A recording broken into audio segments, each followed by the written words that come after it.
darle la evaluación de 3 nervios que no se pueden mejorar solos, ¿verdad? Porque son los nervios que prácticamente se encargan de la motilidad de los globos oculares. Entonces, cuando se explora el tercer par craneal, también se explora el sexto par y el cuarto par. El tercer par prácticamente inerva el oblicuo inferior, el recto inferior, el recto medio, el recto superior, y el cuarto par solo inerva el oblicuo superior. El sexto par solo el recto lateral o el recto externo. Entonces, para que puedan saber y simplificar más, tienen que saber que el recto lateral o recto externo está inervado por el sexto par. Y el sexto par lo que hace es lleva el ojo hacia afuera. ¿Qué quiere decir? Cuando yo tengo un daño en mi sexto par, mi ojo se queda hacia adentro.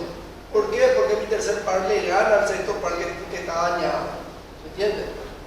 Porque estos músculos están todos contraídos al mismo tiempo y para girar uno se relaja más que el otro. Cuando está dañado se relaja todo, entonces el otro le gana. El cuarto par lo que hace es que el ojo mire hacia abajo y hacia adentro. ¿Sí? Que normalmente no se daña solo, siempre está asociado al tercero o al sexto par, por eso a veces es difícil de poder reconocer eso. Bueno, vamos a hablar primero del tercer par. El tercer par prácticamente tiene una función autonómica en cuanto produce miosis, ¿sí? Y ese es por los músculos intrínsecos. Y por los músculos extrínsecos hace que el ojo mire hacia adentro, hacia abajo y hacia arriba. Esa es su función, digámoslo así, bien básica. También hace que se eleve el párpado. Entonces, una lesión de mi tercer par hace que el ojo esté hacia afuera, tenga una midriasis y tenga un párpado caído del lado del nervio que está afectado. ¿Se entiende? ¿Sí? Creo que sí.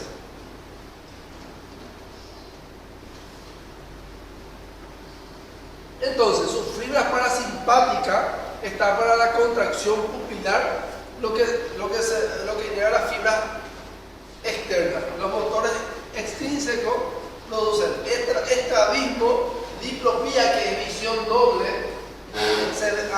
Se tiene diplopía porque normalmente el globo ocular derecho e izquierdo están trabajando juntos. ¿Qué pasa cuando de repente uno de los nervios está dañado? Entonces no centra la imagen. Cada ojo tiene una imagen por separado, que cuando se juntan centra en esa imagen. Cuando uno tiene la creación del tercer par, lo que hace es que esas imágenes se vean así dobles, porque se encima la imagen de mi ojo derecho como la imagen de mi ojo izquierdo. ¿Se entiende? Porque uno de los nervios no está bien para poder enfocar bien. Entonces se tiene estrabismo y diplopía. Normalmente la persona que tiene una ptosis palpebral, una midriasis y un estrabismo divergente normalmente se debe a la aneurisma de la arteria cerebral posterior. Esa es la causa más frecuente de por qué uno tenga una lesión completa del tercer par. ¿Sí? Normalmente uno tiene una lesión incompleta del tercer par en los pacientes diabéticos, donde tiene solo una ptosis y uno le levanta el párpado y sus pupilas igual se contraen. Eso es una parálisis incompleta. O puede tener una ptosis, el ojo se va hacia afuera, pero sus pupilas se contraen. Eso es incompleta. Completa es cuando tiene afectado los tres. Ptosis palpebral, desviación de la mirada hacia afuera, son un estrabismo divergente y una midriasis. Y normalmente eso se debe a un aneurisma de la arteria cerebral posterior. ¿Sí?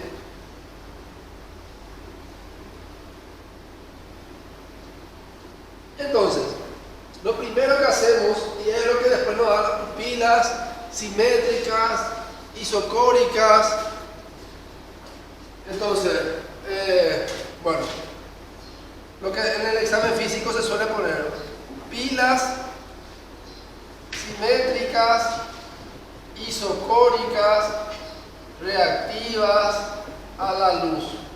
Lo que me dice es que el ojo derecho está en la misma posición que el ojo izquierdo, que su pupila, cuando dice que es isocórica, tiene los tamaños iguales, ¿sí? Y reactiva la luz cuando se le pasa luz y produce miosis, ¿sí? Entonces nosotros cuando hacemos la evaluación neurológica es el paciente, lúcido, ubicado en tiempo, espacio y persona, lenguaje de pupilas. Normalmente cuando uno dice pares craneales, estos son parte de los pares craneales. Pero normalmente en la clínica general ellos suelen separar esta parte, incluso paciente, lúcido, grabado en tiempo, espacio, pupilas simétricas, isocórica reactiva a la luz, lenguaje conservado. Pares craneales conservados, están todos los pares craneales conservados. Entonces hasta ahí llegamos por ahora. Entonces, cuando me habla simétrica es que los dos son iguales. Cuando habla de isocórica me habla de la pupila. Bueno, ¿qué es lo que nosotros cuando examinamos la pupila? Examinamos la forma, ¿sí? Y examinamos el tamaño y la respuesta a la luz, ¿sí? Entonces, si la forma está alterada, nosotros podemos decir que hay una discoria cuando no es bien redondo, ¿sí? En cuanto al tamaño, tenemos el tamaño normal y puede haber una miosis o una midriasis. Le voy a mostrar eso en las imágenes. Y la respuesta a la luz es uno le pasa la luz y produce una miosis. Ese le voy a mostrar cómo evaluar también. Después de evaluar la pupila, entonces vemos el párpado. Una persona normal puede, cuando está con los ojos abiertos, tiene los párpados levantados, ¿sí? La persona que tiene una lesión del tercer par tiene los párpados caídos. Hay una enfermedad de la unión neuromuscular que vamos a ver después de esto en la parte del síndrome neurológico, donde aparte el párpado se cae también, pero con el transcurrir del tiempo debido a una lesión neuromuscular que suele ser la tendinitis grave. Se puede ver la hendidura palpebral, que a veces la hendidura palpebral puede estar un poco aumentado o disminuido de acuerdo a ciertas lesiones, y también se ve, por último se ven los movimientos musculares espontáneos, ¿sí? Entonces un voluntario, y van a tener que levantarse todo para poder ver, porque de lejos no van a poder ver la evaluación. Un voluntario, o lo que pueden hacer más fácil, ¿de cuánto estamos hablando? No van a ver. Júntense en grupo de 4. Júntense en grupo de 4. La parálisis verbal es una parálisis facial. No. También produce psicosis, pero por otra situación, no por el tercer par. El párpado puede ser por el tercer par o por el séptimo par. Bueno, júntense entre 4 personas en un lugar. No, sí, júntense entre 4 personas. No voy a pasar. 4 o 5 personas, júntense, yo le voy a mostrar lo que hago.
hay una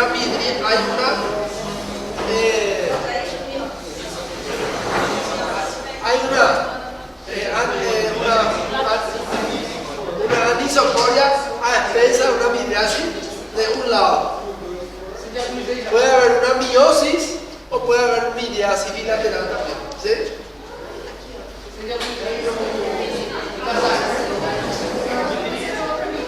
El reflejo fotomotor, segundo par, es el que hace la aferencia, el que lleva la información, y tercer par es la que hace la diferencia de que puede ser la información. Entonces, el directo evalúa si el nervio óptico del tercer par, los dos tercer par están dañados. El conjugado me evalúa si mi segundo par está funcionando del lado de donde está recibiendo la luz. ¿Me entiendes? Entonces, se le pasa luz, produce una meiosis, ¿sí?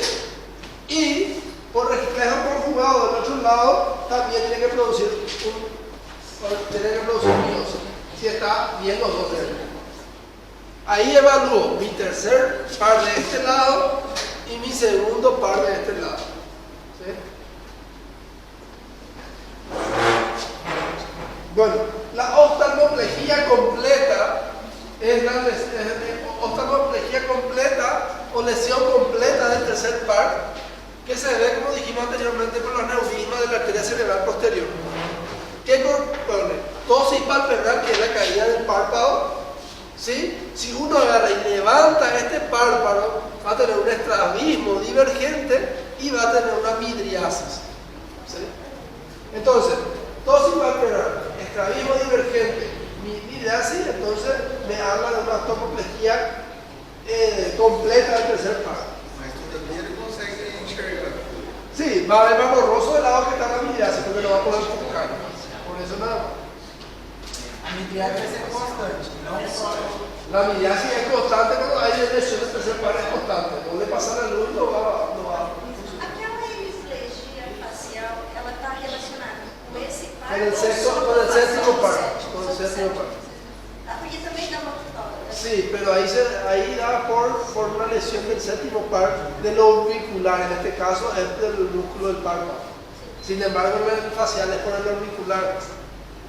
¿Sí? Es como un fármaco, no hay reacción. Y con el fármaco sí, el nervio ya está dañado. Bueno, la hendidura palpebral, que es el espacio que está entre los dos párpados, puede estar disminuida o puede estar aumentada.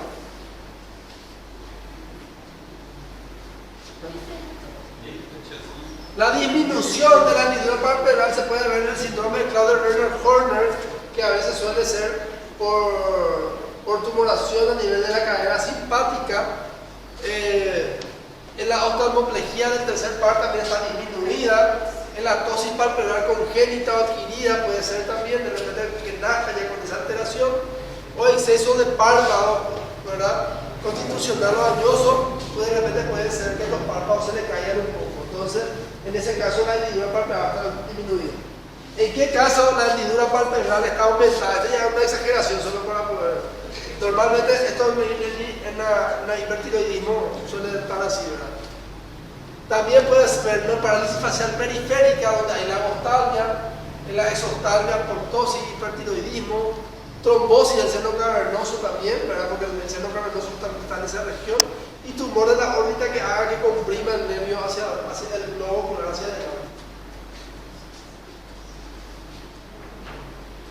Entonces, en cuanto a los movimientos, puede tener nistagmus, y el nistagmus puede ser por lesión del tercer par, pero también puede ser por lesiones vestibulares, o sea, del nervio del octavo par. También puede ser por problemas cerebelares o del cerebelo, también puede ser por lesión del tronco cerebral, por diferentes enfermedades. No siempre son del tercer par. Se habla de movimientos nistagmoides cuando de repente parece que es un nistagmus, pero no son, ¿verdad? Y los otros movimientos, está lo que yo les he mostrado a ustedes, la oftalmoplejía intranuclear, que prácticamente ocurre por lesión del tronco cerebral, del fascículo longitudinal mediano. Entonces, ¿qué pasa? En el reflejo de acomodación, en vez de juntarse los dos globos oculares cuando se le aproxima un objeto, uno se aproxima al que está bien y el que está dañado queda fijo cuando se le hace ese reflejo. Entonces, ojo lesionado no aduce y ojo no lesionado tiene nistagmo. ¿Sí? Entonces, queda así y no va. Normalmente se ve de la esclerosis múltiple, que es una enfermedad debilitante del sistema nervioso central, o el accidente cerebrovascular, donde mueren ciertas neuronas por falta de flujo o por hemorragia.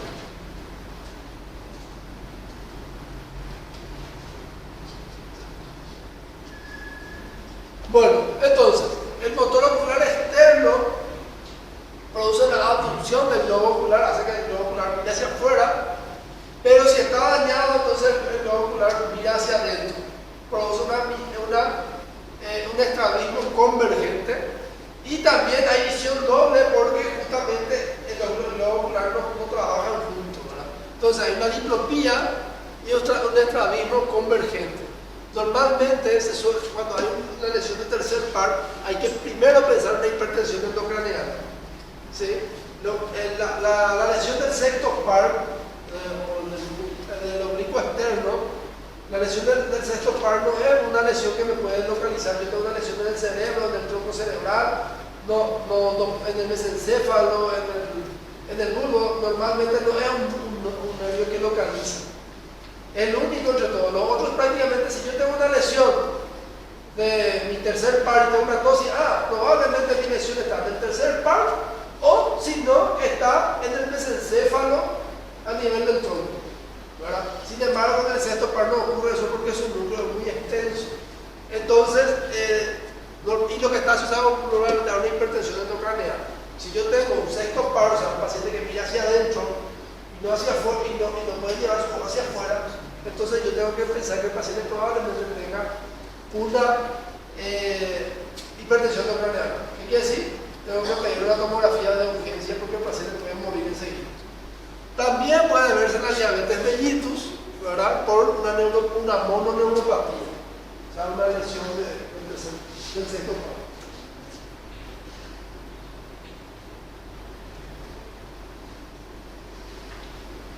El nervio, el cuarto par, el troclear o el patético, se llama así porque tiene la persona que tiene una mirada medio mal, así, ¿verdad? Entonces tiene una mirada patética. Entonces, cuando la persona tiene solo lesión del cuarto par, es muy fácil saber que el problema es del cuarto par. Cuando está asociado al sexto o al tercero es mucho más difícil.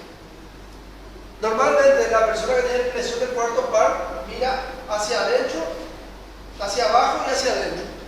Entonces cuando va a bajarse en la escalera, hacen estos movimientos para poder bajarse, de forma a compensar el movimiento que hacía con el globo ocular. Ese es uno de los. Otra cosa, a diferencia del sexto y del tercer par, que produce diplopía horizontal, la diplopía del cuarto par es vertical. O sea, no ve uno al lado del otro, ve uno encima del otro.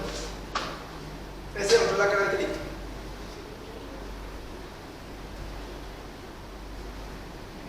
Tem alguma idade que é adequada para você fazer esses testes de terceiro, segundo En parceiro? toda la edad se puede hacer. En toda la edad. No hay una edad que no te deje hacer. En toda la edad. Desde que nace la criatura. El examen neurológico es igual para criatura, para adolescentes, para adultos, para ancianos, es la misma cosa.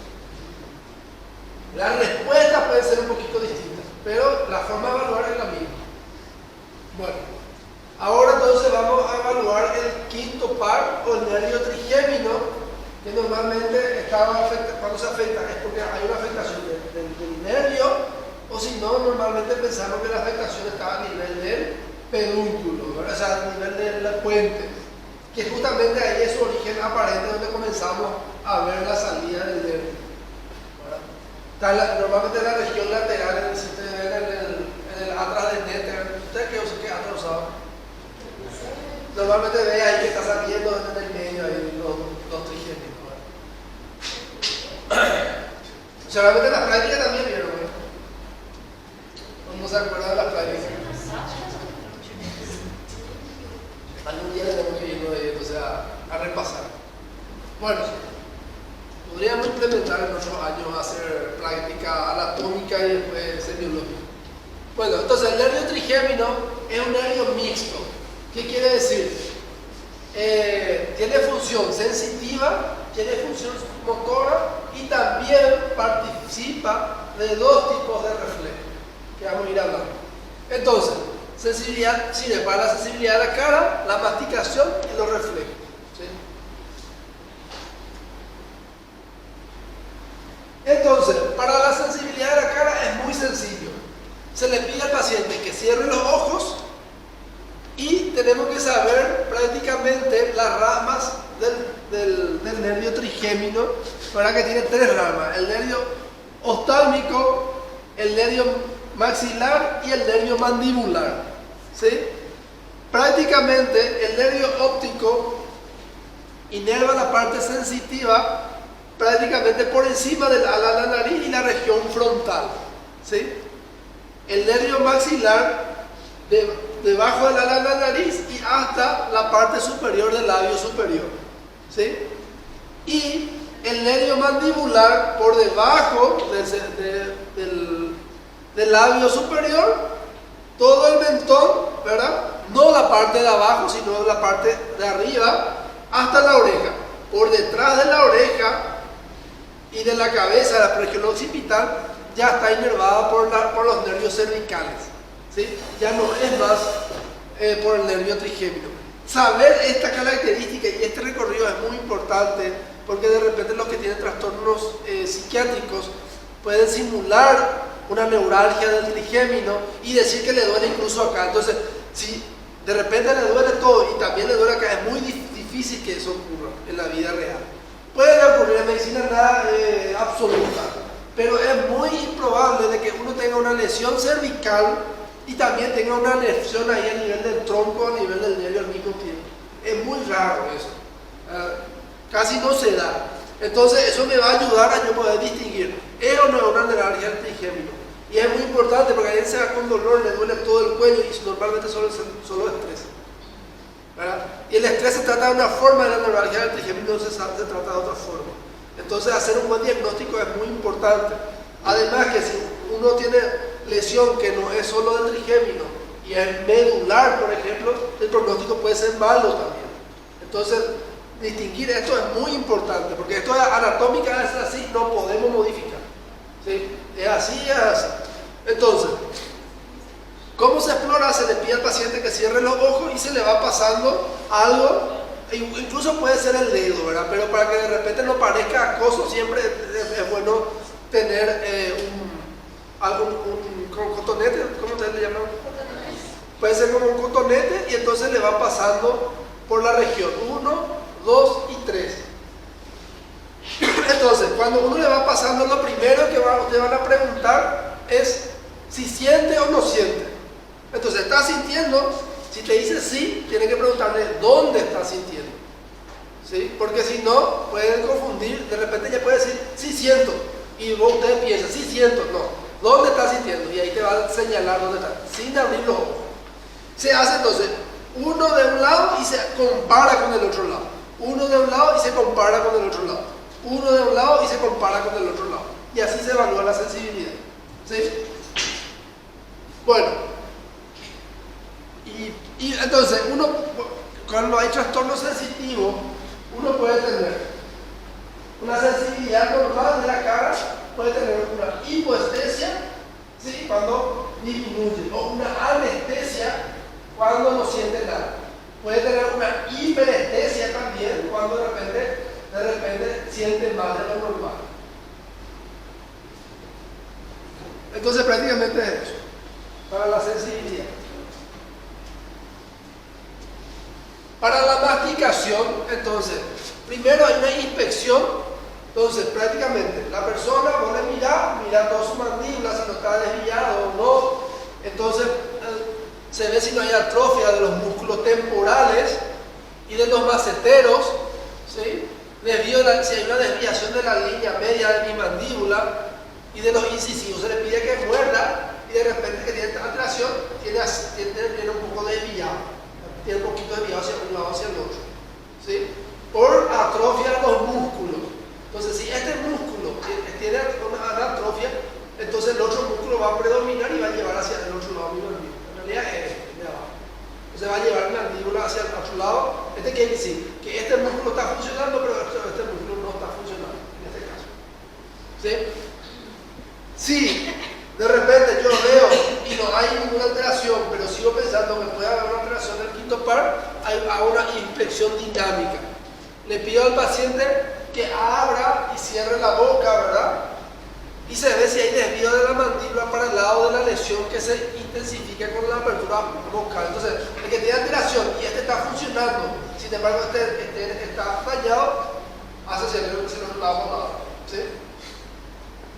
Después, si no puedo ver la palpación. Y la palpación es muy sencilla. Se puede tocar en la parte anterior de la oreja y muerdan un poco. Y van a sentir el músculo de la masticación. ¿Sí? Entonces eso se palpa si su tono está normal o no. Y se ve de repente si está débil o si está atrófico. ¿Sí? Se le puede pedir para que muerda también algo tipo baja lengua. Entonces para ver si de repente funciona bien. Se le puede agarrar y poner la mano así y le decir para que lleve hacia un lado su mentón. También. Eso también se puede hacer. ¿Sí? Bueno. Ahora el reflejo del nervio trigémino. El reflejo corneano depende de dos nervios, igual que con el reflejo oculomotor.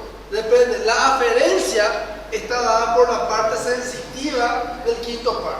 O sea, el quinto par siente cuando uno le pasa el algodón de la córnea, y mi séptimo par, que es que vamos a ver más adelante, que es mi nervio de los movimientos faciales, hace que uno cierre los ojos. Entonces, el reflejo corneano es trigémino facial. ¿Sí? También hay un reflejo trigémino trigeminal, que es viendo el reflejo mentoniano. En el reflejo mentoniano, uno estimula, se le pide al paciente que abra la boca, pero no muy grande, porque cuando uno abre grande la boca, ya está trabajando el séptimo par. Entonces se le pide que abra un poquito la boca, chiquitito, y se golpea en el mentón con el martillito, como muestra la figura, y lo que hace eso es lo que hace si funciona, con el martillito, cierra el chiquitito. Y eso es un reflejo trigémino-trigeminal, o sea, está dado por el trigémino y una respuesta por el trigémino otra vez.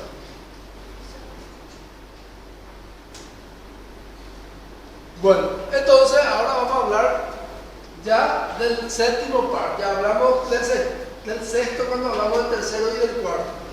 Ahora vamos a hablar del nervio facial.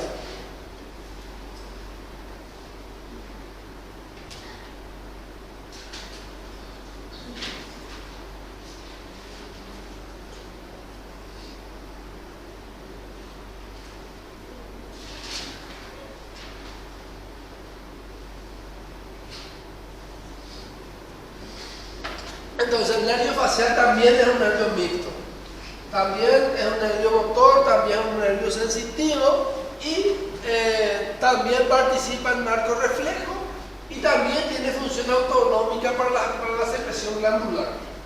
Entonces, nervio motor para la expresión facial, o sea, todos estos movimientos que nosotros hacemos en la cara, de reírnos, eso todo está dado por el nervio facial. La parte sensorial, el gusto para los 2/3 anterior de la lengua, ¿sí? Que está dado por una rama que se llama intermediario de Wismer, que solamente en neuroanatomía le fastidiaron un poquito, y participa del arco reflejo, uno de los arcos reflejos que ya vimos, que es el corneano, ¿sí? Y también la función autonómica para la secreción de las glándulas lagrimales y salivales, ¿sí? Entonces, motor, expresión facial, arrugar la frente. Si las mujeres tienen muy desarrollada el nervio facial. Professor.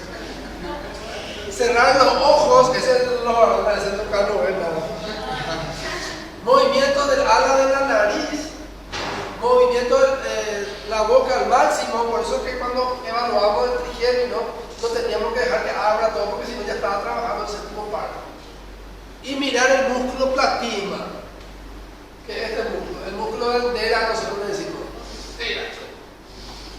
Entonces, todo eso está dando por... ¿Cómo se llama el DERA? ¿Cómo se dice en portugués, DERA? ¿Cómo se dice así? É que não tem uma tradução assim, é uma linguagem figurativa, não sei explicar. É tipo um puta merda. É tipo. Caralho. É tipo puta que pariu mesmo. Não tanto assim. Deu merda. Bueno, no, bueno, ahí ese no. Mas é o mais suave, né? No es tan agresivo. Bueno, entonces, nosotros como lesión de la parte motora tenemos la parálisis facial. ¿Sí? La parálisis se llama parálisis cuando hay una debilidad de los músculos. ¿Sí? Entonces tenemos una parálisis facial. Bueno, la parálisis facial puede ser central o periférica. La parálisis facial periférica suele afectar toda la cara de un lado, pero normalmente se debe al nervio y no al cerebro de la lesión. Solo en una circunstancia puede ser del sistema nervioso central, que es a nivel del núcleo que se encuentra prácticamente a nivel del puente. Solo en esas circunstancias. Pero la gran mayoría que uno tiene una parálisis facial completa, me habla que la lesión es del nervio. Por eso se llama parálisis facial periférica. Cuando es incompleta, ¿qué quiere decir? Puedo cerrar mi ojo, no puedo cerrar mi ojo porque tengo débil. Mi surco nasogeniano está borrado, ¿sí? No puedo mover ese lado porque está débil y se desvía mi cara del otro lado. ¿Sí? ¿Por qué se desvía del otro lado? Porque este queda débil y este queda fuerte. Entonces se desvía de este lado. ¿Sí? Entonces, pero puedo arrugar la frente. Entonces, eso es una parálisis facial central. ¿Se entiende? En la parálisis facial periférica, el paciente no puede cerrar los ojos. Hay borramiento del surco nasogeniano y no puede arrugar la frente. En la central, lo único que pasa, se borra el surco nasogeniano y se desvía del otro lado. ¿Se entiende? ¿Sí? Entonces, cuando una persona dice, doctor, tuvo un derrame, porque el derrame cerebral produce una parálisis facial central. Entonces, lo que a uno le preocupa cuando te da un derrame, una parálisis facial, es el derrame. De hecho, está dentro de los criterios diagnósticos que si uno tiene una parálisis central, una parálisis facial, primero hay que pensar en un derrame. Entonces, el paciente ya viene así, sin poder arreglar nada a su frente, todo desastre, y viene y dice, doctor, tuvo un derrame cerebral. Y no le mire ya. No, no pasa nada. Y vos te quedas como el ídolo porque prácticamente tu paciente no va a morir y el 90% se queda sin secuelas. Entonces, igual al mirarle ya le decís, no te va a preocupar, no necesitas tomografía, no necesitas nada. A veces la parálisis facial puede necesitar estudio auxiliar diagnóstico cuando está acompañado de una debilidad o un trastorno sensitivo del lado contrario del miembro. Pero si hay solo una parálisis facial periférica, el nervio es el que está dañado, normalmente. Raramente está asociado a otras causas, como tumor y cosas así. Entonces, esta es una parálisis facial periférica. No borra, no puede arrugar acá, en este lado sí arruga, no puede cerrar su ojo, acá sí cierra. Se borró el surco nasogeniano que está acá, acá no hay. ¿Pueden ver? Bueno, si no pudieron ver, ahora cuando lleguen la imagen, miren mejor. Bueno, ¿por qué ocurre eso? ¿Por qué ocurre que en una parálisis periférica yo tengo una lesión completa de un lado y en la central no? Porque algo similar a lo que ocurre en el segundo par que estuvimos hablando. La parte frontal, que es lo que hace que pueda arrugar la frente y cerrar los ojos, prácticamente tiene inervación del otro lado de la cara. ¿Sí? Del cerebro, del otro lado del cerebro. Esta parte frontal del lado derecho está inervado por el lado izquierdo de mi cerebro. Y de acá está inervado por el otro, por el área contralateral. El otro está inervado.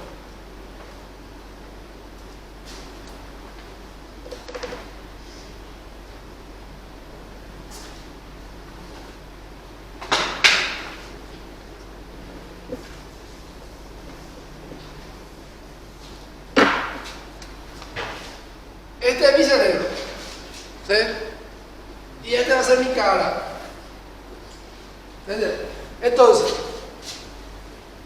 mi cara, la mitad de mi cara, del lado derecho, izquierdo, del lado derecho de mi cara se quedó paralizado, ¿sí? Esta parálisis se debe a una lesión de la parte izquierda de mi cabeza. ¿Se entiende? ¿Por qué no se paralizó este? Porque el nervio que inerva este es de este lado de la cabeza. ¿Se entiende? Entonces, ¿qué pasa? Que este nervio viene acá y se junta con el nervio del otro lado para inervar acá. ¿Se entiende? Entonces, en una parálisis cerebral periférica, el problema ocurrió acá en donde se unieron estos dos nervios.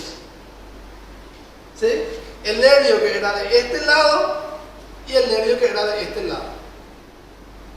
Por eso, toda la mitad de mi cara está débil. ¿Sí? Y por eso yo digo que cuando está débil toda esta parte, no es el problema en el cerebro, el problema es en el nervio. ¿Sí?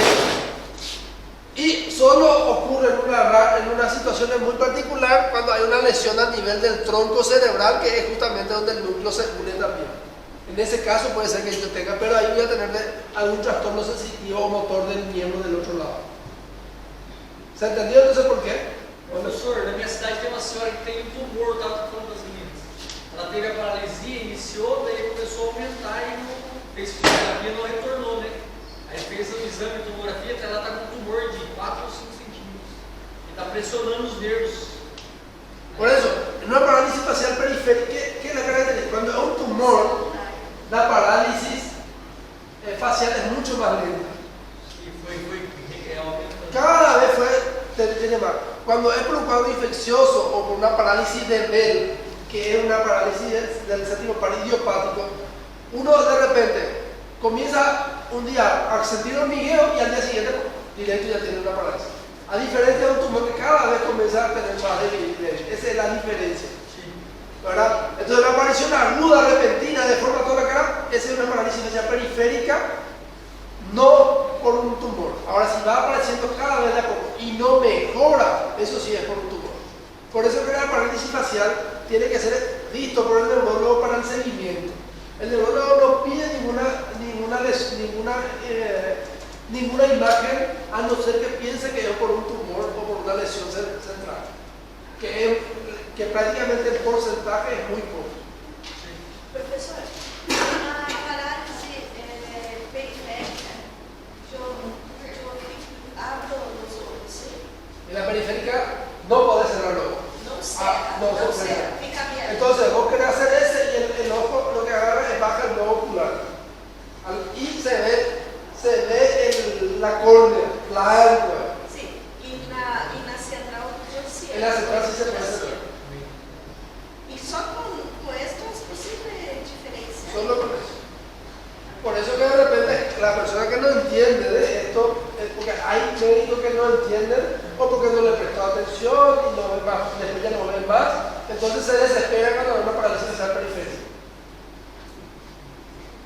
Y ya después de tomografía ya le dije que ver el neurólogo y que esto y que lo otro. Normalmente el neurólogo lo tendría que ver para seguimiento de repente si hay alguna duda, nada más, ¿verdad? Si no, el médico general tiene que resolver esto. Qual que é a etiologia dessa parálise do inferior aí? La parálisis no tiene causa y las causas que se detectan son virales. Cuando se detecta un resfrío, cosas así. Viene el virus, se va y ya nunca, por eso no se pide estudio, porque cuando ya tenés la parálisis el virus ya no está en el organismo. Entonces ya no tiene sentido si al final final pedirle estudios si al final su tratamiento es prednisona, complejo B y fisioterapia. Entonces, ¿para qué pedirle saber la causa si al final va a ser eso? A no ser que se piense que es un tumor y cosas así. O sea, saber que fue un virus no tiene sentido porque le va a hacer gastar de balde. Es mejor si yo pienso que es otra cosa, ahí pedir una resonancia. La tomografía tampoco no me va a mostrar mucho. Ya tiene que ser una resonancia y ya se pensó en un tumor o cosas así.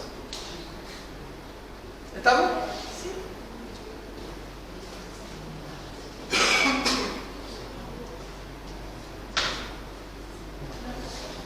Entonces, esto es lo que, sin hacer ningún movimiento, yo le pido que cierre la boca y como desvía del otro lado. Le pido que cierre la boca y desvía del otro lado. Le pido que arrugue la frente y se ve como este arruga y este no. Le pido que cierre los ojos y bien como este no cierra. ¿Sí? Le pido que pida su asimetría de los labios.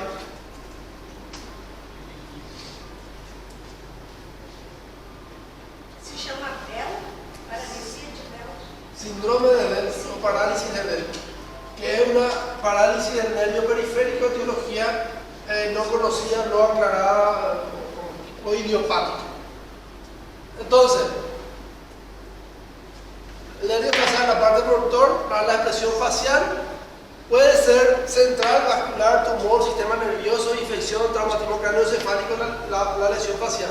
La periférica puede deberse también a veces por vascular, puede deberse por tumores, por infecciones del nervio o por infección del sistema nervioso central periférico. También puede ser un traumatismo del cráneo y ustedes saben que el nervio facial pasa por el hueso temporal, ¿verdad? Entonces de repente puede producir, la diabetes puede producir una neuropatía, pero lo más frecuente es que sea frívole o que quiere decir que no se encuentre la causa. Ese es lo más frecuente de la parálisis facial periférica. Bueno, ahora vamos a estudiar al octavo par o vestíbulo coclear, ¿verdad? Que prácticamente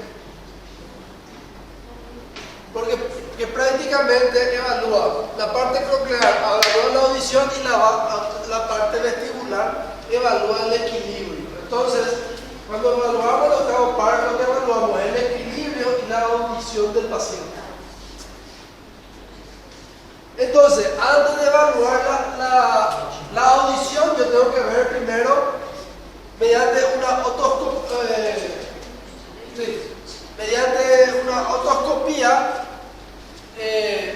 hay que ver primero, tengo que ver si mi membrana timpánica está bien, si no está congestiva. Si está congestiva, puede haber entonces una otitis externa. Esto es el huesecillo que se puede ver ahí, que corresponde ya al oído medio. Entonces primero tengo que ver que está íntegro eso para poder evaluar la parte neurológica.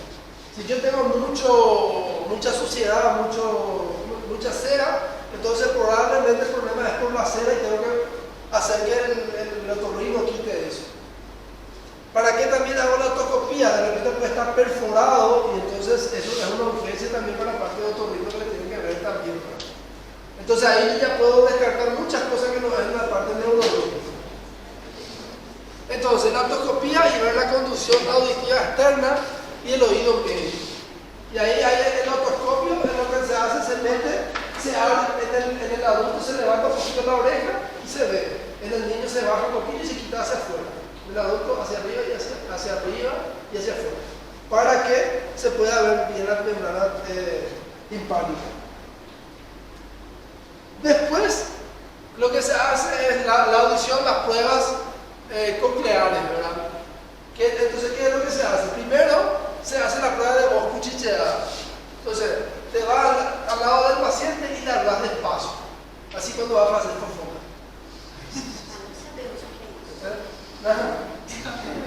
Entonces, hablan despacio y si no escucha bien ahí, entonces se puede usar la prueba del tic-tac del reloj. Alguien que tiene reloj, yo no uso el reloj. O sea, yo no hago más esa prueba, paso a la siguiente. Entonces se le pone el reloj en el oído y se ve si escucha el tic-tac.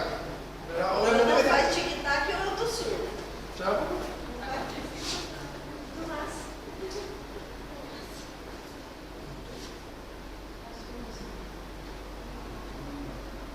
Não, é que bom. Es que los relojes ahora que son mucho más sofisticados no hacen más tanto ruido. Pero anteriormente sí, ¿verdad? Entonces probablemente eso así. Después está la prueba de Weber. Lo que se hace es un diapasón. Vamos a ver si traemos un diapasón.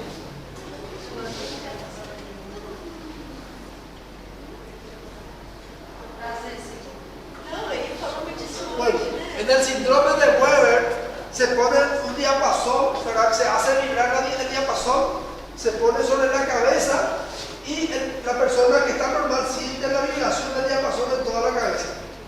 La persona que tiene alteración en la audición puede hacer que sienta más la vibración de un lado que del otro. Entonces, si pones el diapasón arriba y está normal, podés hacer después la prueba de Rinner. La prueba de Rinner, lo que se hace es, se hace vibrar y se le pone al paciente para escuchar, ¿verdad? Y normalmente, cuando es positivo, ¿verdad? Cuando escucha bien, entonces el problema, o sea, cuando la vibración percibe bien, entonces el problema es el conducto auditivo y no el óseo, el que está alterado. Sin embargo, si no escucha el problema es el conducto óseo y no el auditivo. Mas a função é ouvir ou não ouvir? Sí, así mismo. Não, mas tem que ouvir para No, ser. espera, calma. Lo que tendré que interpretar es prueba de Weber, positivo o negativo. Positivo cuando se lateraliza de un lado al otro lado. En realidad se dice prueba de Weber lateralizado cuando está alterado. Y vos decís derecha o izquierda. Después pasa a la prueba de Rinner que hace de un lado del oído, ve si es que vibra o no vibra. Si escucha la vibración, puede, y el problema está en ese nervio, entonces probablemente el conducto auditivo es el que está alterado, no el conducto óseo. ¿Se entiende? Si no escucha, entonces puede ser que esté alterado el conducto óseo y no el auditivo. Al mismo tiempo que se hace la prueba de Rinner, se puede estar haciendo la prueba de Shawak. La prueba de Shawak es ver cuánto tiempo, aparte de sentir la vibración, cuánto tiempo escucha esa vibración. Entonces, menos de 18 segundos es alterado. ¿Se entiende? Entonces, normal, no hay alteración, anormal, lateralizado, ese del Weber, hay daño de transmisión, lado enfermo, y daño de nervio, lado sano. Professor, peguei o diapasão. Coloquei do lado esquerdo. Le mandó la tablilla. Não, do lado esquerdo. Eu tenho que ouvir deste lado. Depende. Vos podés tener un problema de transmisión ósea o una transmisión neurológica. Si vos estás escuchando, el problema es neurológico y no óseo. Se eu estou escutando. La vibración. Entendi. ¿Sí? Entonces, este era el test de Weber, este es el test de Rinner. Yo no le voy a estar preguntando esas cosas porque los otorrinos van a volver a dar, así que realmente yo agarro y escucho un poco, veo si es neurológico o no. Esta parte de ser muy sincero. Yo le digo al otorrino. Cáncer por la realidad. Bueno, entonces la parte de audición. Si hay pérdida de la conducción aérea, hay una afectación del oído medio o del externo. ¿Qué pasa? Si nosotros tenemos pérdida de la conducción aérea, ¿sí? ¿Se entiende?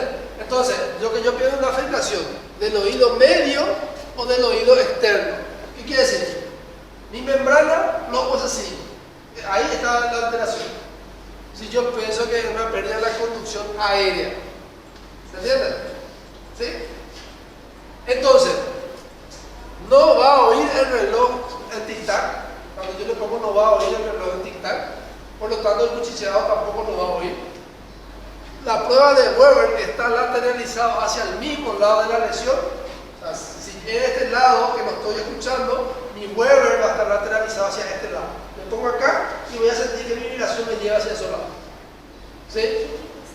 La prueba de Riner es negativo, que quiere decir no va a escuchar la vibración del diapasón. ¿Sí? Y la de Shava será más prolongado que lo normal y siempre en el lado afecto. ¿Sí?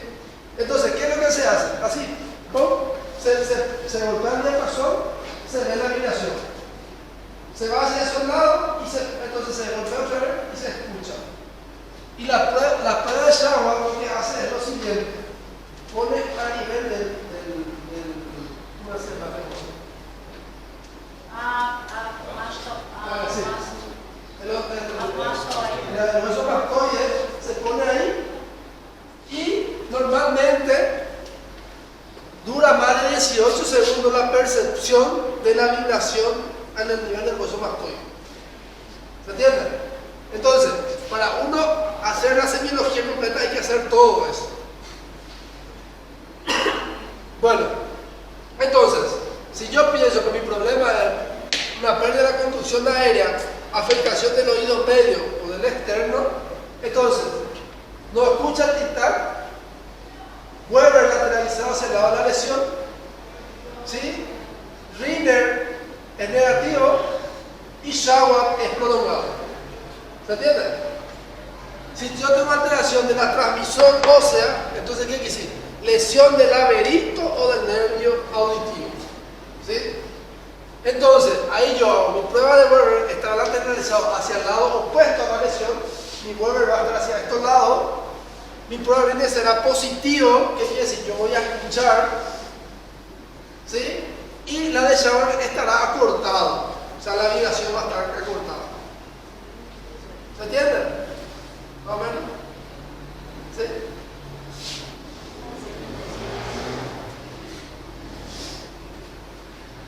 Entonces, la parte vestibular es lo que evalúa el equilibrio. El paciente con trastorno de la parte vestibular puede tener nistagmus, por eso porque tiene síndrome vertiginoso periférico, tiene nistagmus, náusea, vómito, sudoración, de cómo se va que se le va a caer el mundo. Entonces, se habla nistagmus a derecha dependiendo de la fase rápida del nistagmus. Si en la fase rápida del nistagmus se va a la derecha, entonces habla nistagmus a derecha. ¿Sí? El nistagmus es el movimiento ocular oscilante, ¿verdad? Y de repente hay una fase que va más rápido. Entonces se llama a derecha diciendo que la fase rápida es más hacia ese lado. Puede ser lo contrario de eso. Entonces, se hace la maniobra de Romberg, ¿verdad? Y la maniobra de Romberg es lo que se hace que el paciente ponga las dos piernas juntas y cierre los ojos, ¿verdad? Que tiene un problema vestibular, se va a desequilibrar. Si de repente se queda mucho y no se tambalea, con los ojos cerrados siempre, se le pide al paciente que ponga un pie sobre enfrente del otro, y eso se llama Romberg sensibilizado.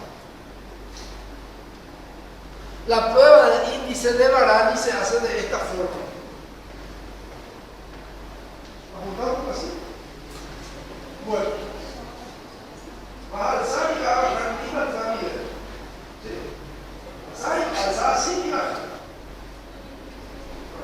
No, hasta ahí. Ahí. Ya es negativo. Alzar y bajar. Alzar y bajar. Ahora sí, eso cerrado los ojos.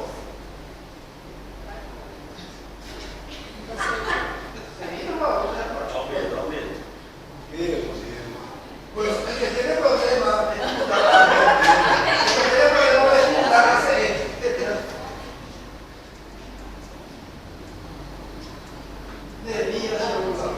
Graças a Deus.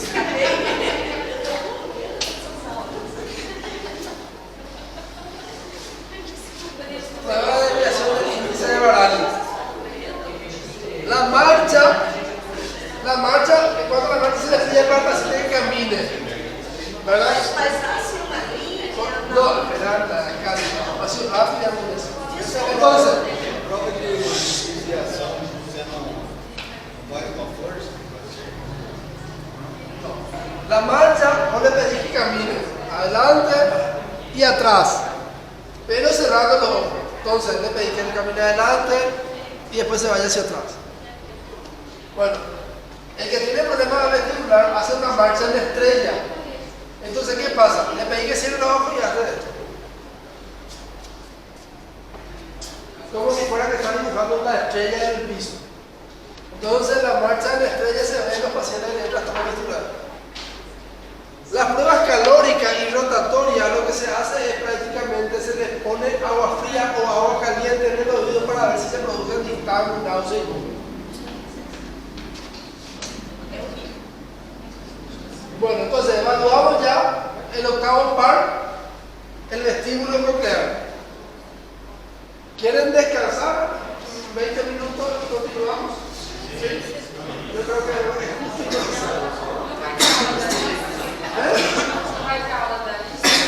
Hasta las 3 tienen que hablar conmigo. Hasta recuperar lo que estuvimos hablando. Entonces, 2:20, volvemos acá para continuar.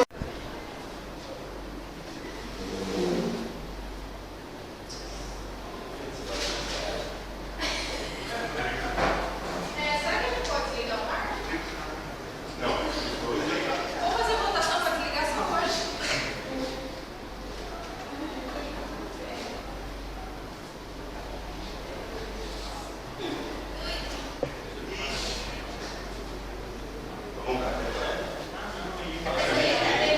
Você quer uma academia no batismo?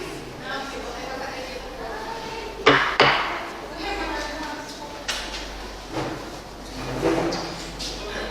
Bueno, ahora vamos a hablar entonces del noveno par o el nervio glosofaríngeo. También de un nervio mixto, tiene una función motora sensitiva y vegetativa. En la parte motora produce el fenómeno de Werner, que normalmente lo que hace es que el paladar caiga. ¿Sí? Cuando se le pide que abra la boca, cae el paladar blando. Participan a nivel del reflejo faríngeo, se estimula la faringe y produce náuseas y participa en la parte gustativa del un tercio posterior. 2 tercios anteriores era el nervio facial y 1 tercio posterior es el glosofaríngeo. ¿Sí? También participa a nivel del reflejo del seno carotídeo. O sea, a nivel de la carótida nosotros tenemos un receptor que de repente si masajeamos, eso envía un estímulo al corazón que lo que produce una disminución de la frecuencia cardíaca y eso puede llegar a un 5. ¿Sí? Entonces esa es su función vegetativa. El nervio vago también es un nervio motor sensitivo y vegetativo. También se ve en el velo del paladar y la úvula suele estar desviado del lado contrario a la lesión. También participa en el reflejo faríngeo produciendo náusea, donde se estimula la faringe y produce náusea. También tiene reflejo del seno carotídeo y participa en un reflejo que se llama óculo cardíaco, que tiene la misma función del reflejo carotídeo. El friccionar mucho tiempo los ojos y un poquito fuerte hace también que se baje la frecuencia cardíaca y produce también 5. A nivel de la exploración de las cuerdas vocales, uno sabe que de repente cuando hay alteración del nervio vago, las cuerdas vocales unas no se mueven, si es del lado derecho o del lado izquierdo, y también participan para la sensibilidad de la laringe. ¿Qué quiere decir? Participan del reflejo tusígeno. Es lo que cuando uno mete a nivel de la faringe para evaluar de repente signos de muerte cefálica y produce tos. Entonces, a ese nivel con la sensibilidad faringe. Digo, laringe, no faringe. O soluço também é do mar? O soluço. También por innervación del frénico. O sea, ese es por innervación del frénico que es por 8 horas, no es del bajo. Pero, sin embargo, el hipo tiene no está muy bien aclarecido porque también puede ser por lesión del tronco cerebral, pero no específicamente del vago. Tiene mucha alteración, puede ser neurológica, puede ser por déficit, por una hiponatremia, puede ser con paraneoplásico, puede ser con un signo de hipertensión endocraneana. O sea, el hipo tiene muchas causas, porque su vía no está bien establecida. Puede ser bueno una revisión bibliográfica del hipo. Bueno, el nervio espinal, que es el 11º, prácticamente el nervio espinal es el que hace esto y que se puede avanzar los brazos. Esta es la función del nervio espinal. Entonces, lo que se hace en el nervio espinal es una inspección, obviamente sin la ropa, una inspección para ver la simetría de los hombros, si de repente tiene flacidez, si hay atrofia, si hay fasciculación en los músculos esternocleidomastoides. Entonces, hasta este movimiento es lo que hace el nervio espinal. Entonces, el esternocleidomastoide y el trapecio. Se palpa entonces el tono muscular de los músculos, ¿verdad? El esternocleidomastoide y el trapecio. Se le ordena al sujeto que eleve ambos hombros. Entonces, lo que se hace es prácticamente te pones detrás del paciente o por frente y te pones así. Quiere decir que hace tu hombro, está por hombro, y eso entonces se ve la resistencia que hace.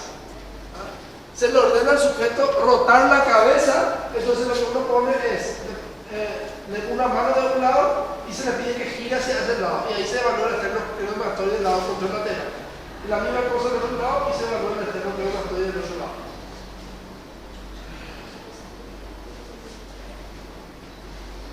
Se le ordena al sujeto que flexione su cabeza sobre el pecho y se opone resistencia con una mano en el mentón a ese movimiento. O sea, se le dice para que hagan esto, entonces ahí se evalúan los dos esternocleidomastoides y ayuda para bajar la cabeza. Entonces, esos son los movimientos que se hacen para ver trapecio y esternocleidomastoide, que es lo que inerva el nervio espinal. El hipogloso es un nervio motor puro que prácticamente es para toda la musculatura de los movimientos de la lengua, ¿sí? Por eso se llama nervio hipogloso. Entonces, lo que se ve el trofismo y la simetría de la lengua, se le pide a la persona que abra la boca sin quitar la lengua para ver dentro de la boca cómo está la lengua. Se ve de repente si la lengua hace un movimiento anormal, al cual se le llama fasciculaciones. Se ve la posición de la lengua, que de repente si está desviado hacia un lado o al otro. Puede haber una falsa desviación cuando hay una parálisis facial por la asimetría de la cara o falta de piezas dentarias que puede hacer que se desvíe la lengua. Y se ve la fuerza muscular segmentaria. O sea, lo que se hace, se le pide que quite la lengua. Si de repente tengo atrofia de este lado, el músculo del otro lado tiene fuerza y lleva la lengua hacia el otro lado. Y aparte de eso, uno con una gasa palpa la lengua para ver si tiene un buen tono y si no está atrofiado. Esa es la forma de evaluar el nervio hipogloso. Obviamente, cada hipogloso inerva la mitad de la lengua del lado del nervio y la otra mitad corresponde al otro lado del nervio, ¿sí? Por eso uno puede tener una atrofia de una hemilengua por afectación del nervio hipogloso. Muy raro que se afecte solo. Bueno, ahí entonces nosotros ya evaluamos todo lo que dijimos, ¿verdad?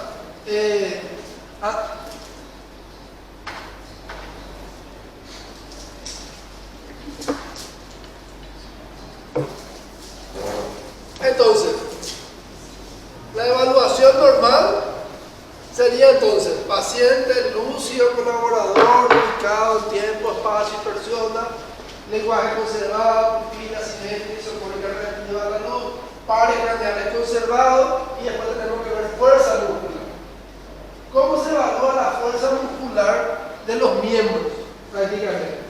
Entonces, nosotros podemos evaluar la fuerza muscular de varias formas.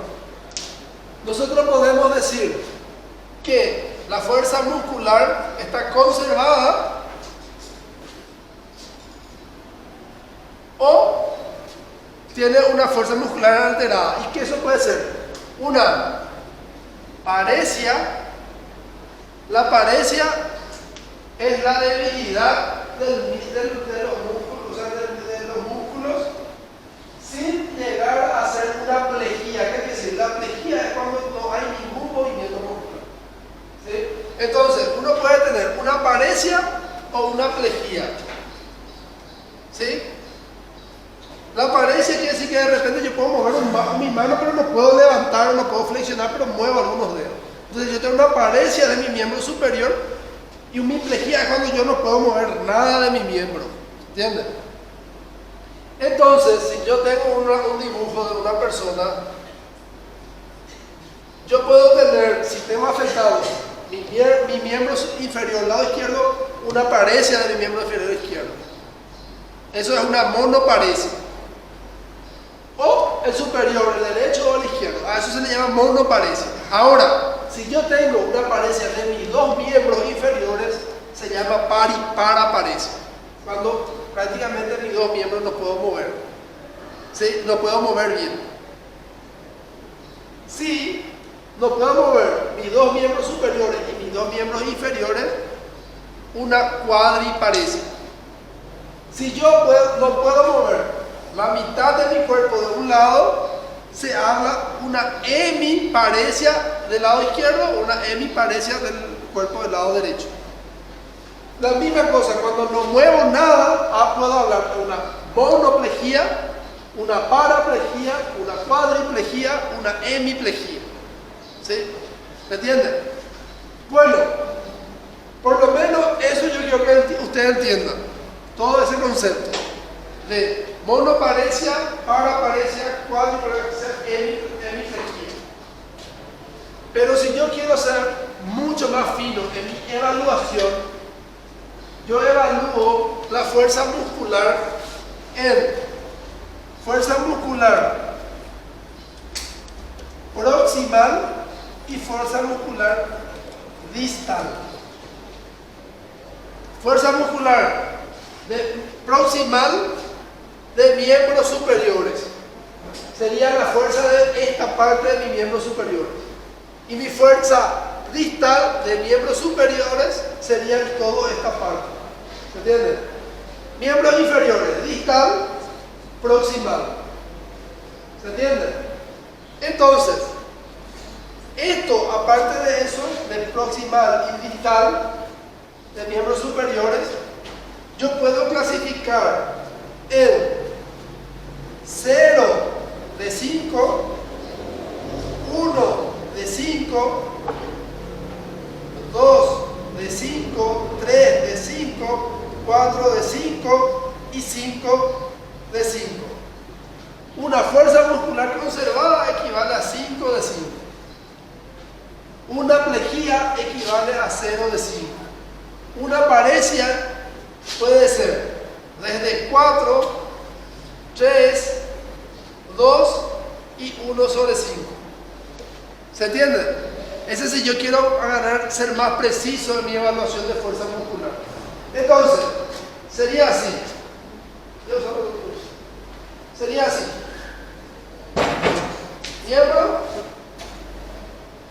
sobre una superficie. 0, no muevo nada. 1, muevo. 2, muevo y lateralizo. 3, levanto un poco, se cae. 4, levanto todo, me fatigo, se cae. 5, levanto todo y venzo fuerza. ¿Se entiende? Entonces, así puedo ser mucho más objetivo. 1, 2, 3, 4 y 5. ¿Se entiende? Venzo fuerza. Este sería muevo, lateralizo, ¿sí? Elevo, pero no venzo la gravedad, venzo la gravedad y venzo la fuerza. ¿Entiendes? ¿Sí? Entonces, así se puede clasificar también la fuerza muscular para ser más preciso. Lo que ustedes sí tienen que saber es fuerza muscular conservada, paresia, ¿qué significa? Plejía, ¿qué significa? Monoparesia, paraparesia, cuadriparesia, hemiplejía. Eso sí tienen que saber, ¿sí? Porque eso ustedes van a relatar cuando pone paciente con hemiplejía del lado izquierdo, uno ya dice que ya el paciente tiene disminución de la fuerza muscular, o una hemiparesia. ¿Entienden? ¿Sí? Y con eso ustedes ya ponen ahí. Entonces, en la evaluación neurológica ustedes pueden poner paciente, lúcido, colaborador, ubicado en tiempo, espacio y persona, lúcido, colaborador, ubicado en tiempo, espacio y persona, y normalmente ponen ya el Glasgow. Glasgow 15 de 15. Nosotros primero hablamos acá de Glasgow, ¿verdad? Todavía. Cuando hablemos en algún momento, si es que nos damos, yo le tengo que dar la parte de Glasgow para que puedan entender. ¿Sería una vez de Glasgow?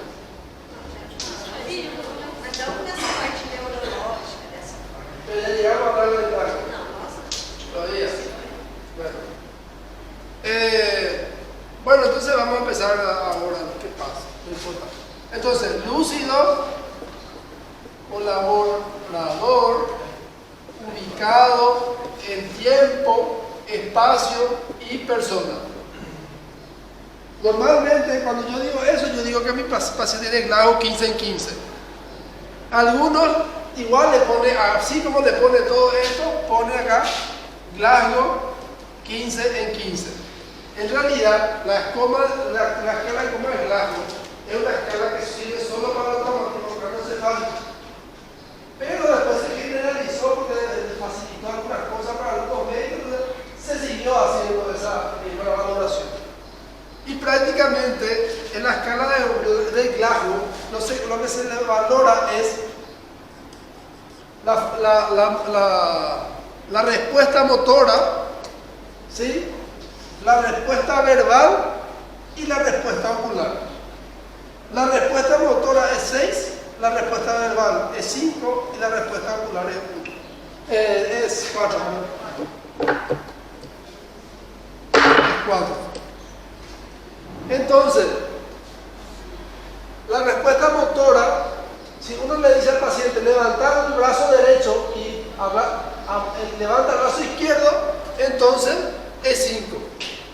Ahora si se le dice agarrar y levantar tu mano derecha y levanta el derecho, entonces es 6. Entonces obedece órdenes. ¿Sí? En la parte verbal responde órdenes coherentes. ¿Qué quiere decir? Vos le preguntas qué día es hoy y te dice viernes o sexta, no es. Entonces tenemos que es 4. Ahora si te dice que hoy es tal fecha y está bien, entonces es 5. Con la ocular pasa lo siguiente. Si vos te vas a ir a encontrar al paciente con los ojos abiertos, sin ningún estímulo, es 4. Si le encontrás dormido, le hablas y ahí habla, entonces es 3.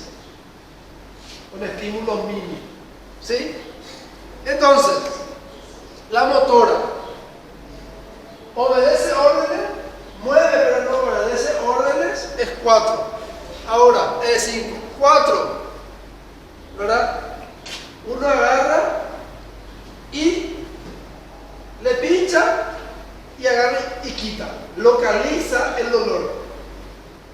Entonces eso es 4. 3, uno le pincha y hace hiperextensión. 2, le pincha y hace una hiperextensión. Entonces es 2. Le pincha, no hace nada, 1. ¿Sí? Entonces la motora va del 6 al 1.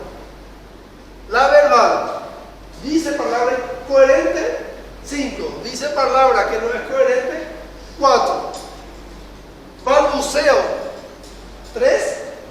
Sonidos que no se entienden, 2.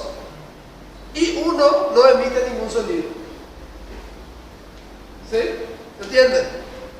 La parte ocular. Apertura ocular espontánea. Apertura ocular a estímulos débiles. Apertura ocular a estímulos fuertes.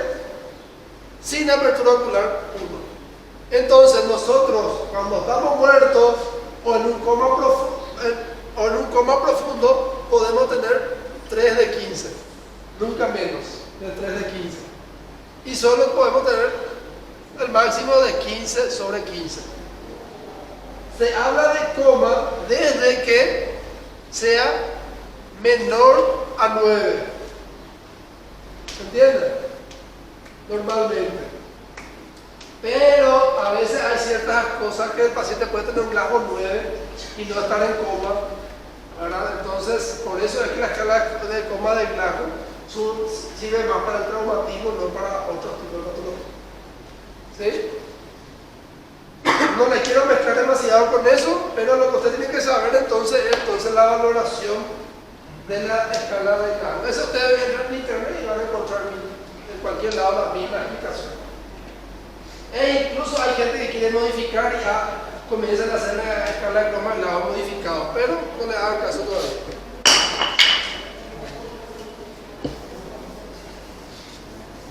Entonces, aquí entonces ponen lenguaje conservado, pupilas así se abrevia, pupilas isocóricas, pupilas simétricas isocóricas reactivas a la luz. Pupilas simétricas isocóricas a la luz, reactivas a la luz. Pares craneales conservados. Pares craneales conservados, fuerza muscular conservada, y después de la fuerza muscular hay que evaluar los reflejos. Los reflejos osteotendinosos que pueden estar conservados. Entonces, nosotros tenemos reflejos profundos, superficiales, axiales de la cara y los primitivos. Normalmente los reflejos primitivos no suele haber en una persona normal. No hay reflejo primitivo. Vamos a hablar después. Solo cuando hay una patología comienza a expresar reflejos primitivos. Los reflejos primitivos solo tienen la criatura al nacer y después van perdiendo esos reflejos. Por eso se llama reflejo primitivo. Entonces, en cuanto al reflejo osteotendinoso, nosotros podemos tener un reflejo normal, ausencia de reflejo que se llama arreflexia, hiporreflexia cuando el reflejo está un poco está disminuido, hiperreflexia cuando el reflejo está aumentado, y cuando hay clonus se habla incluso de un reflejo osteotendinoso muy exacerbado. La persona que tiene clonus tiene una hiperreflexia muy exacerbada. Los reflejos pueden estar abolidos cuando hay una lesión medular aguda en la etapa aguda.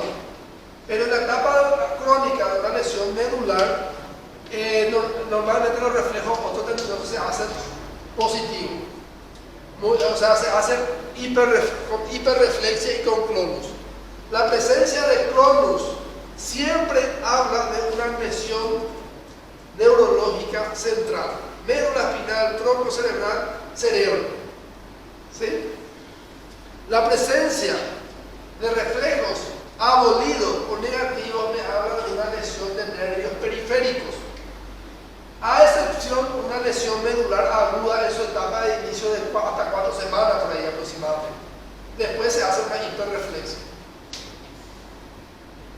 Bueno. ¿Y dónde se busca esos reflejos? ¿Alguien tiene el martillo para reflejo? ¿Quién va a ser paciente acá para mostrarle los reflejos? Su necesidad médica. Hasta cierto punto. En realidad, cuando te dan una consulta neurológica, a veces es necesario quitar mucho la ropa. Você me surpreendeu, hein, Laurinha? Anda com marcado de reflexo na pulsa. Eu só tenho chave de fenda. Entonces,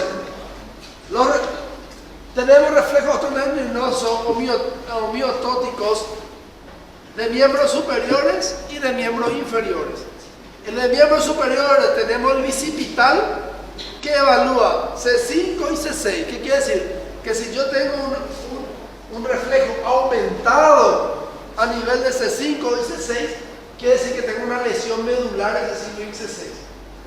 Si yo tengo un reflejo abolido o disminuido, probablemente tenga una lesión en la raíz nerviosa C5 y C6.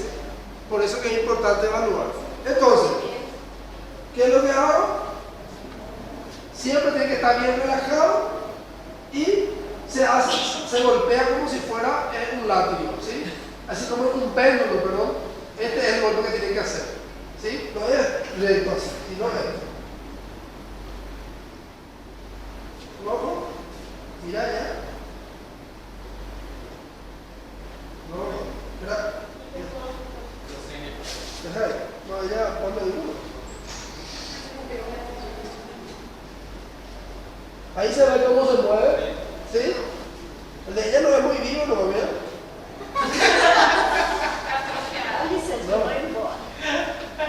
Miren. Si pueden acercarse para poder ver.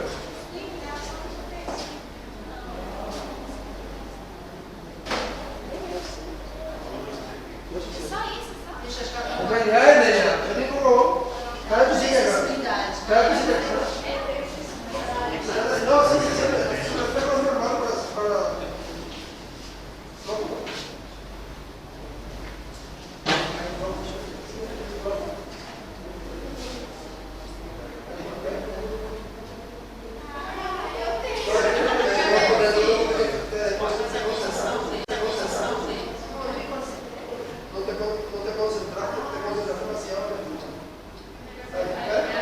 Cuando se distrae es mucho más fácil de que salga.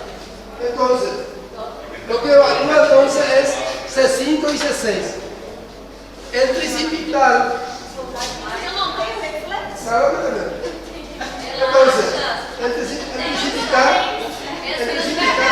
Entonces, ve C7 y T1. Entonces, está duro, por eso no sale. Deixa que ele segura o seu braço. Vamos usar o braço. ¿Eh? Ele tem que segurar o seu braço.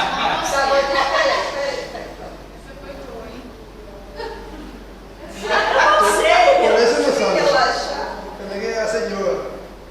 Por eso no sale. Sale un poco, pero no mucho. Eu não sou relaxada. Sou tensa. Permiso.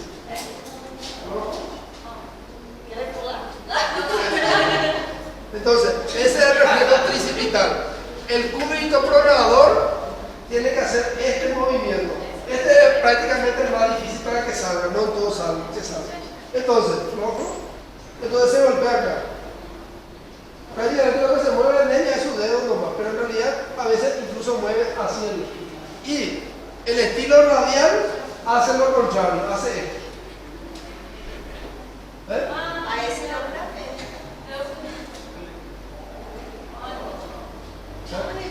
Bueno, de miembros inferiores tenemos el patelar, que es el de la rodilla.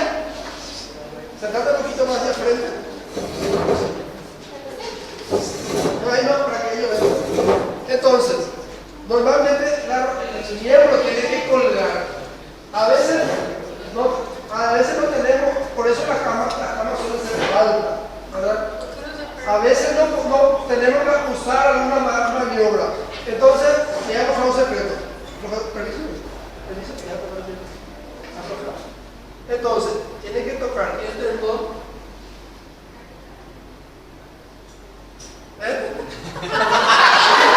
Bueno, ustedes ven que ese reflejo no sale ni cuando uno se concentra demasiado en los miembros. Entonces, se usa una maniobra que es la maniobra de Jen Lasky, que lo que se le dice al paciente es estirar tu brazo, pasar por pierna, aflojar, ahora estiras bien fuerte, contás hasta 10. Fuerte y contás. ¿Ves? Entonces no se concentra en eso, entonces puede. Bueno, el otro es el reflejo aquileo. En el reflejo aquileo, cuando está acostado, se puede. Entonces lo que tenés que poner, vas a ponerte así, así vas a poner tu pie. Y vas a aflojar. Más si ya te lo digo. Es ahí. Aflojar flojo.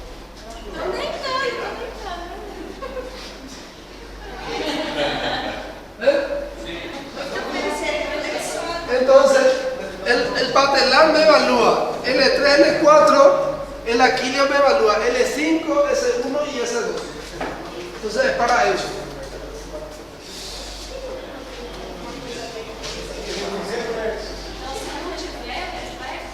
Professor, enquanto ele Cuando uno tiene una radiculopatía crónica, donde pierde estos reflejos y se puede saber dónde está la Se não tiver reflexo, o que acontece? Vai morrer?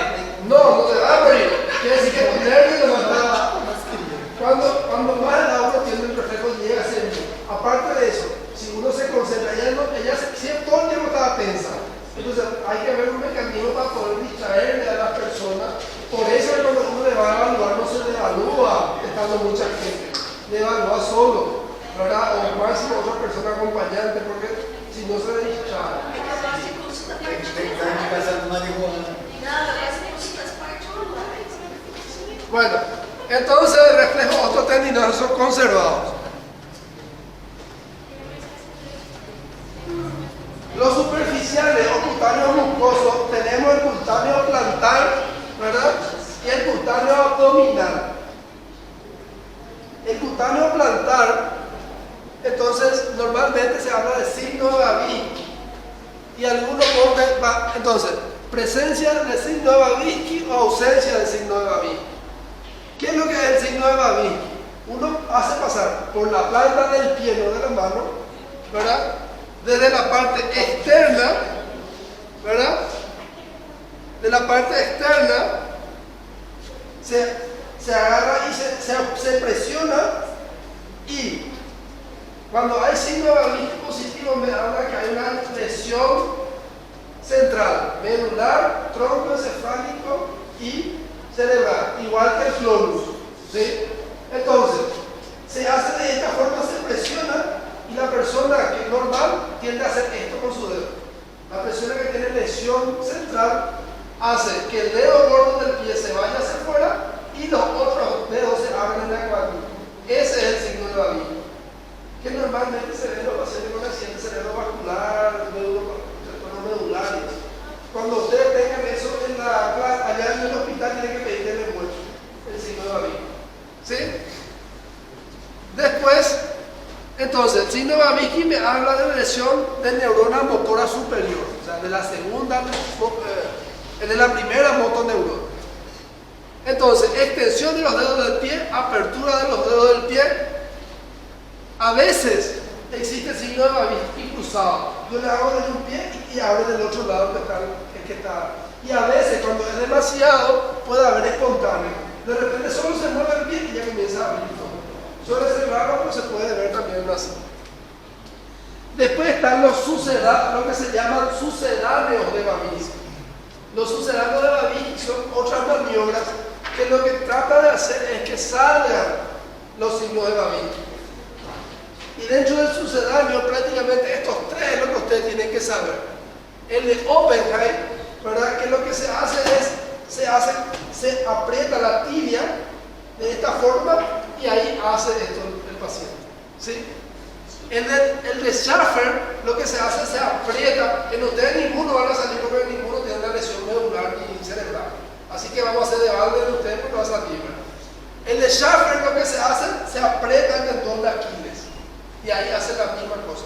Y a veces, no, en los sucedáneos es diferente. En los sucedáneos puede no ocurrir nada con eso.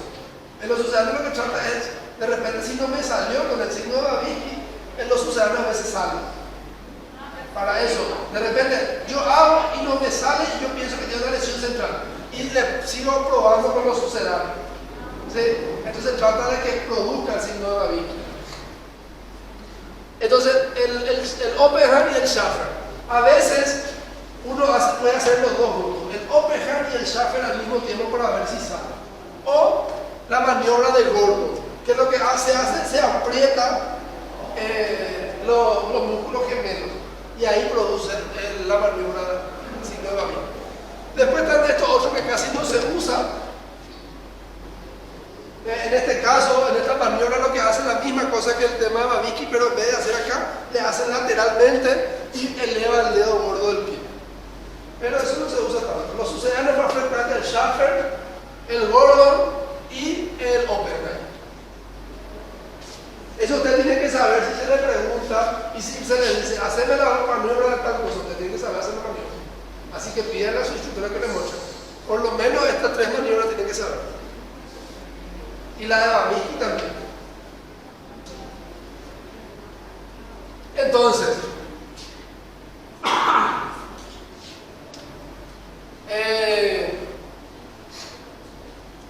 los superficiales cutáneos, bueno, vamos a dejar